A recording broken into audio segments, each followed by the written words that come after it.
Hello, আসসালামু আলাইকুম বন্ধুরা। দেখেন আমি এদিকে একটা নাম্বার, যেটা আমরা সবাই পরিচিত বলে থাকি ব্রা, আমি এদিকে বানাতে নিয়ে আসলাম কাপড়। তারপরে আমি 4 টুকরো করে 8 পিস করলাম। করার পরে মাছ বরাবর সেলাই দিয়ে তারপরে এটা আমি 2 পাটা করে এভাবে আমি ভাঁজ করে দিতেছি। তারপর দেখেন আমি কীভাবে কাপড়টা মিলিয়ে নিতেছি। মিলিয়ে নেওয়ার পর আমি এইভাবে সেলাই করব। আমি আপনাদেরকে দেখে দিতেছি কীভাবে সেলাইটা করব। তারপর এদিকে আমি এটা বুকের কাপড় গড়ের কাপড়টা সেলাই করে আনবো। তার আগে আমি এদিকে ফিতা, যেটা বেল, এই বেলটা আমি বানানোর জন্য এই কাপড়টা নিলাম, নিয়ে সেলাই করে তারপর আমি বেলটা এখন রাবার বসিয়ে দেব। রাবার আমি এখন ঢুকিয়ে নেব। তারপর আমি রাবার ঢুকানোর আগে আমি এটা উল্টো সাইডে আমি এখানে সেলাই করলাম। তারপর আমি এটা বাম সাইডে করে নেব।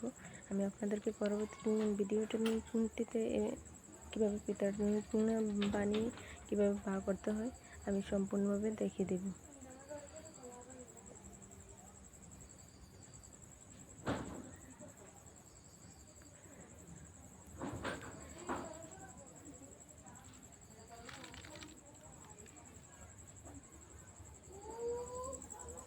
আর এই দেখেন আমার ফিতাটি বানানো হয়ে গেল।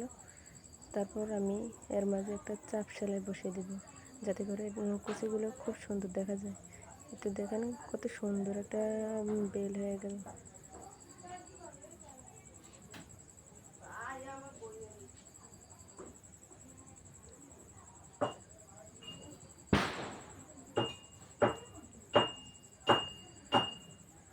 তারপর আমি কাপড়টি এভাবে রাখলাম, বাম সাইডটি উল্টো করে রাখলাম, উল্টো সাইডটি উপরে দিয়ে রাখলাম। আমি এভাবে সেলাই করব।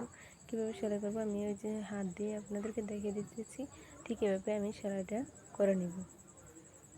এতটুকু পর্যন্ত আমি সেলাইটা আনবো। দেখেন আমার সেলাই করা হয়ে গেছে। এখন কি সুন্দর দেখা যাচ্ছে দুটি। তারপর আমি নিচের কাপড়টি আমি সেলাই করে নেব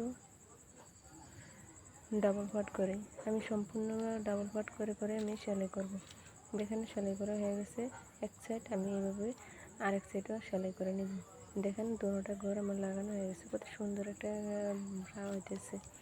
আপনারা চাইলে এভাবে ঘরে বসে আরাম করে এভাবে পরার জন্য, গরমের জন্য খুবই আরামদায়ক হবে। নিজের হাতে সুতি কাপড় বা বয়েল কাপড় দিয়ে বানালে আপনারা চাইলে এভাবে বানাতে পারেন। তারপর দেখেন আমার ভিডিওটা সম্পূর্ণভাবে দেখেন, কত সুন্দর একটা ব্রা বানানো হয়ে গেল।